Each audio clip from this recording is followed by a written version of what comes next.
Malaria, dengue, typhoid వంటి విష జ్వరాలు దరి చేరకుండా ఉండేందుకు ప్రతి ఒక్కరూ పరిసరాలను పరిశుభ్రంగా ఉంచుకోవాలని జిల్లా ఇన్ఛార్జ్ కలెక్టర్ సంచిత్ గంగ్వార్ అన్నారు. శుక్రవారం డ్రై డే సందర్భంగా జిల్లా in charge collector Sanchit Gangwar Pebbair municipality మండల పరిధిలోని గుమ్మడం, యాపర్ల గ్రామాల్లో ఉదయాన్నే పర్యటించి డ్రై డే నిర్వహణను పరిశీలించారు. పరిసరాల్లో నిలువ నీరు ఉండకుండా శుభ్రం చేసుకునే విధంగా ప్రజలకు అవగాహన కల్పించాలని అధికారులకు, ఆశా కార్యకర్తలకు ఆదేశించారు. పెబ్బేరు మున్సిపాలిటీ పరిధిలోని 8వ వార్డులో శానిటేషన్ పనుల్ని పరిశీలించారు. డ్రైనేజీలు ఎప్పటికప్పుడు శుభ్రపరచాలని సూచించారు. శానిటేషన్ సిబ్బంది అటెండెన్స్ రికార్డులను పరిశీలించారు. పరిసరాల్లో నీటి నిల్వ, పాత టైర్లు తీసివేయాలని సూచించి ప్రత్యేక అధికారులు వారానికి 2 సార్లు పర్యటించి పారిశుద్ధ్యం బాగుండేలా చర్యలు తీసుకోవాలన్నారు. ఈ సందర్భంగా కలెక్టర్ స్వయంగా ఇళ్ల పరిసరాలు పరిశీలించారు. పాత డబ్బాలు, కుండల్లో నిలువ ఉన్న నీటిని పడేయాల్సిందిగా ఆదేశించారు.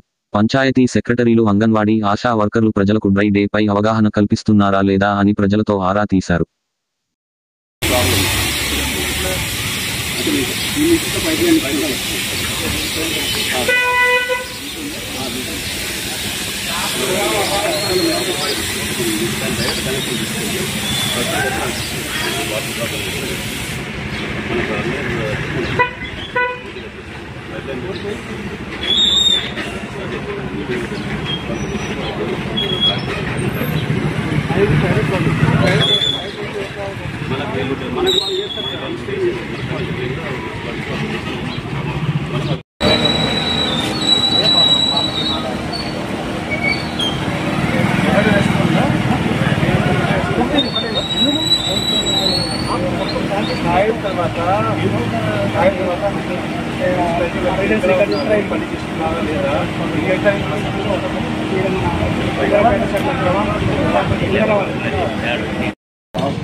అది పెద్ద మోరి కావాలట.